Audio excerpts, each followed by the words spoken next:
Hello বন্ধুরা, তোমরা সবাই কেমন আছো? আশা করি সবাই খুব ভালো আছো। আজকে আবার চলে এলাম একটা ছোট্ট ব্লগ নিয়ে। আজ সকালবেলায় বড়মশাই আর আমি দুজনে বাজারে চলে গেলাম। বাজার করে নিয়ে এসে এখন ভাবছিলাম কি রান্না করব। দেন বড়মশাই বলল রেসিপি, মেনুগুলো বড়মশাই ঠিক করলো।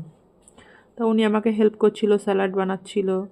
এদিকে লাউ ডাল হবে, নিম বেগুন হবে, আর একটা কিছু ভাজি করব। আর দেখি কি করব।